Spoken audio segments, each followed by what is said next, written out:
Bien, ante todo, muchas gracias a ustedes por estar acá. Agradezco a Josefina y a través de ella a todos los que hicieron posible el contenido de la revista. También a Leandro Balacini y Catalina Larú, que hicieron la diagramación y la posibilidad de este texto en su materialidad. Luego de estas exposiciones no queda mucho para decir, además todos queremos escuchar la exposición posterior, así que voy a hacer algunas asociaciones más bien libres que me sugirió esta publicación, que algunas las voy a omitir que tenía pensadas, así que espero hacerlo rápidamente. Voy a referir a 2 o 3 artículos en particular. Primero, el que ya mencionaron, el de Paula Viturro sobre la perspectiva de género. Al menos lo que me suscitó a mí algo tal vez un poco abstracto con respecto al derecho, pero espero poder comunicarlo, y es que pone de manifiesto algo importantísimo, algo que hace el derecho, pero que no siempre advertimos, y menos en los estudios más formales del derecho, y es que el derecho categoriza. En general pensamos que el derecho prohíbe, permite o obliga cosas, y ahí, a grosso modo, se acabaría el mundo jurídico. Pero creo que antes de eso lo que hace es categorizar, clasificar aquello que se nos presenta en la vida social. Básicamente, y de tradición ya romana, ¿no? Se clasifica entre personas y cosas, y luego se clasifican las cosas, y luego las personas.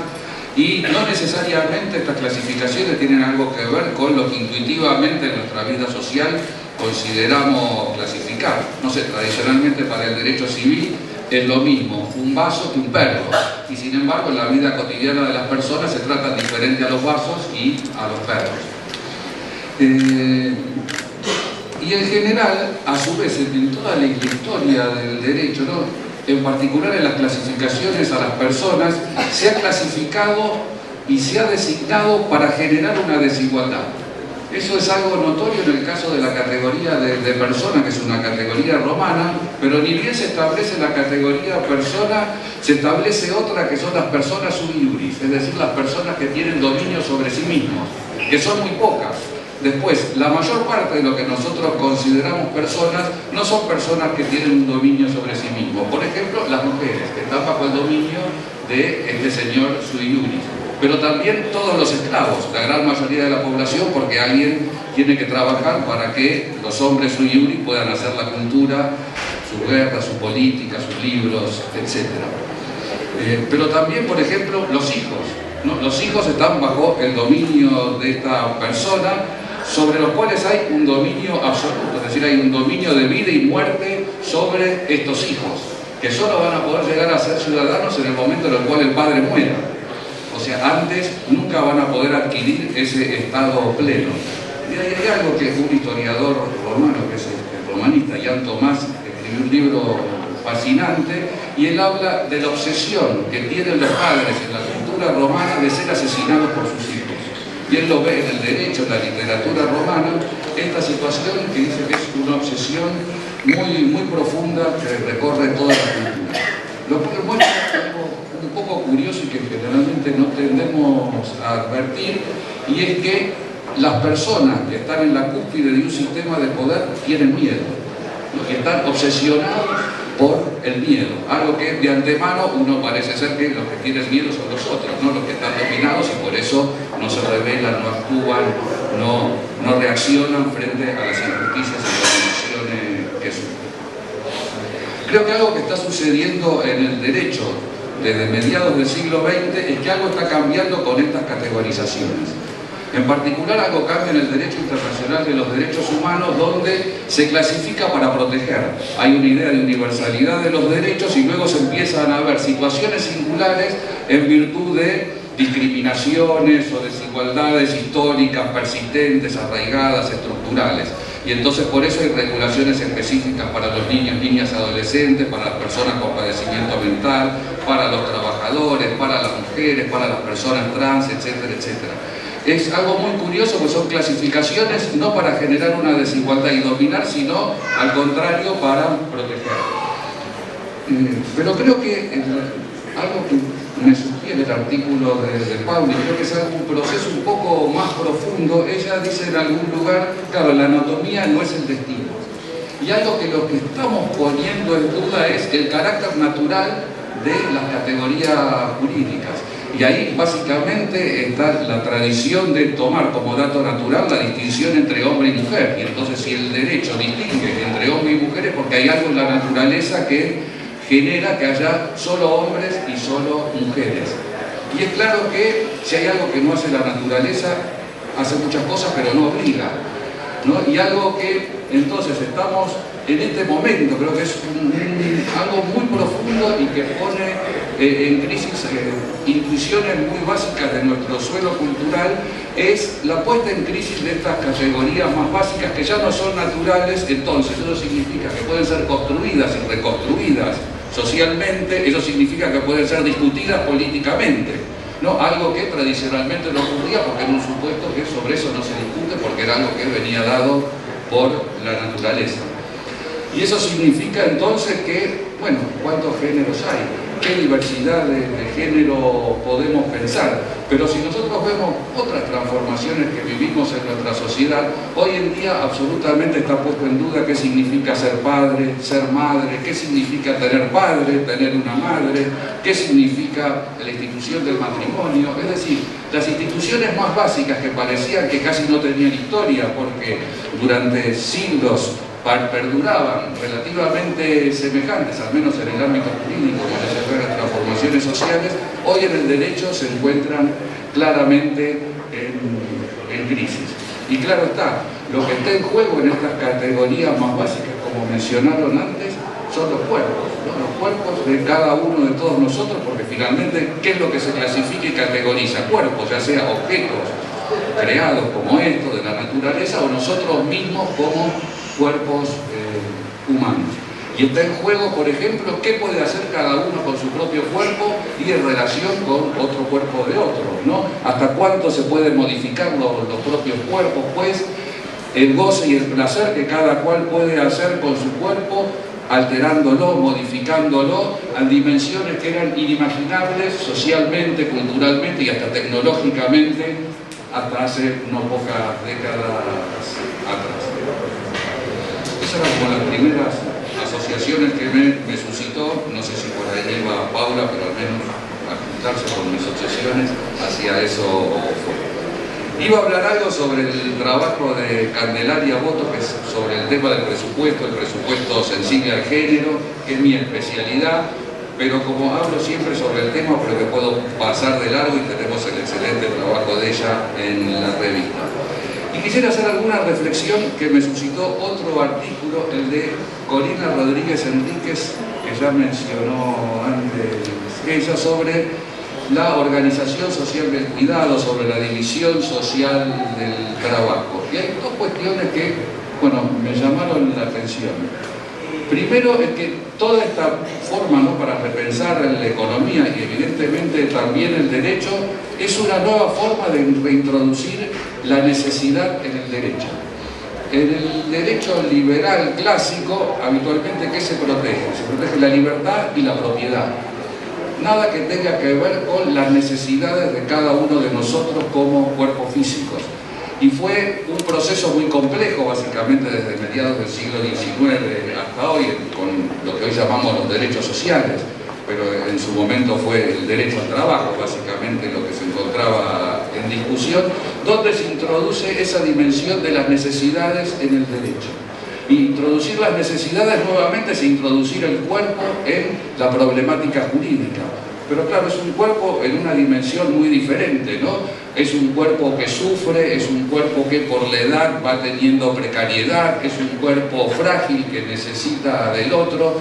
Digamos, lo que se introduce es una dimensión de orfandad de los propios cuerpos y que eso, ante eso el derecho tiene que hacer algo. No es que puede decir solo protejo la libertad de las personas, lo que quieren hacer, y reduzco la violencia y por otro lado la propiedad. Es algo que el derecho tiene que hacerse cargo y para eso fueron surgiendo muy complejamente un derecho a la alimentación, un derecho a la salud, el derecho a la vivienda, es decir, derechos que tienen que ver con la dimensión más física de cada uno de nosotros respecto a las condiciones sociales y a la vida natural como tal.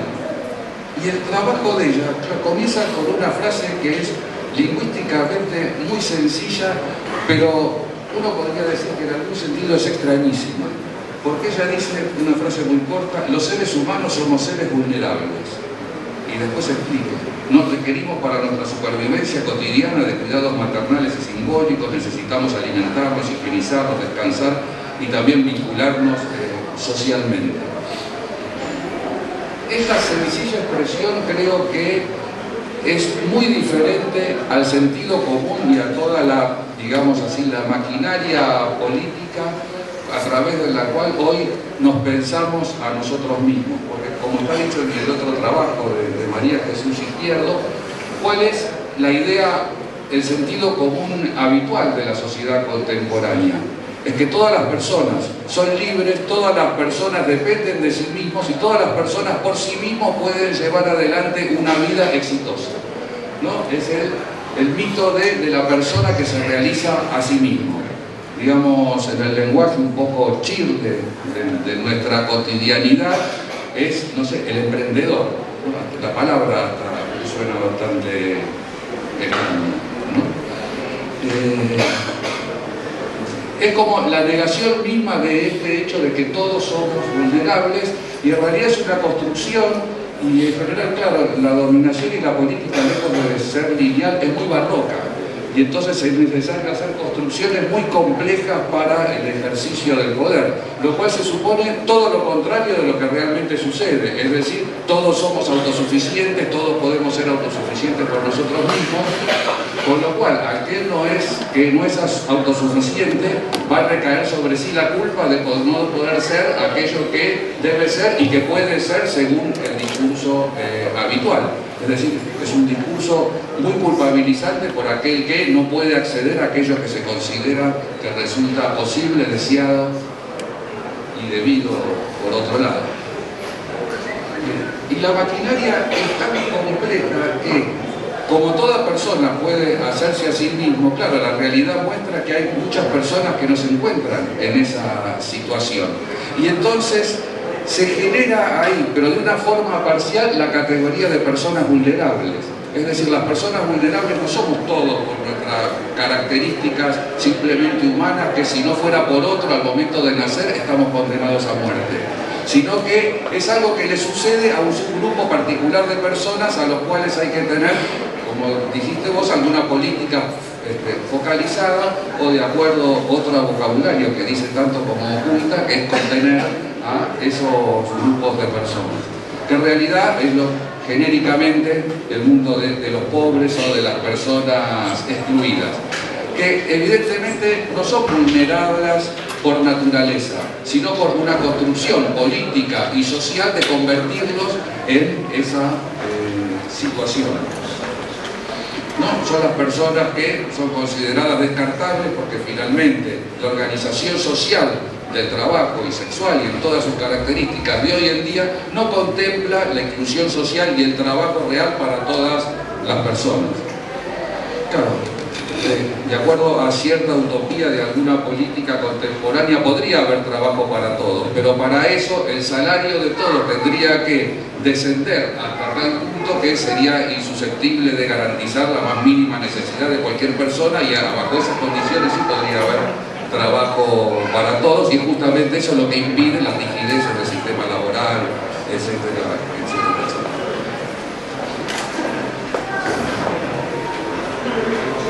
Bien.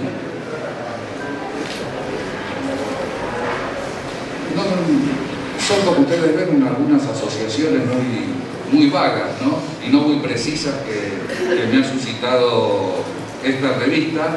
Sí me gustaría destacar, como para concluir, que hay varios trabajos donde se refieren a actividades precisas que hemos hecho desde el ámbito de la Defensoría, ya sea el trabajo de la violencia de género en las personas que están en situación de calle, un aspecto que tradicionalmente no ha sido expuesto en esas circunstancias, o la problemática de las personas trans en los procesos de urbanización que han sido ignorados sistemáticamente, o que acá publicamos o reeditamos un fragmento de el trabajo de investigación sociológica que hemos hecho con la Mocha Celis para saber cuál es, en concreto y empíricamente, en la ciudad de Buenos Aires, la situación sociodemográfica de las personas trans respecto a los diferentes derechos que supuestamente gozan: derecho al trabajo, a la salud, a la educación, etcétera, etcétera. Bien, para concluir, en estas circunstancias siempre concluyo igual, pero no me molesta repetirme, y tiendo a concluir con un texto de René Char, con el que Foucault concluyó uno de sus primeros textos, que es La locura y sin razón. Él habitualmente era un fanático de René Char y ponía textos de él. A veces decía que los ponía y a veces los escondía entre medio de sus frases. Soy muy desmemoriado, pero este texto básicamente comienza con una invocación con la palabra compañeros. No creo que tuviera en Francia ninguna asociación con la que hacemos acá en la Argentina. Luego tiene una frase como enigmática, no es la que me quiero detener, la cuento igual, y dice: extingan sus lámparas y dejen las joyas, una frase misteriosa como en toda poesía. Y después concluye con lo que me gustaría destacarles, y él dice: desarrollen su legítima extrañeza. Muchas gracias.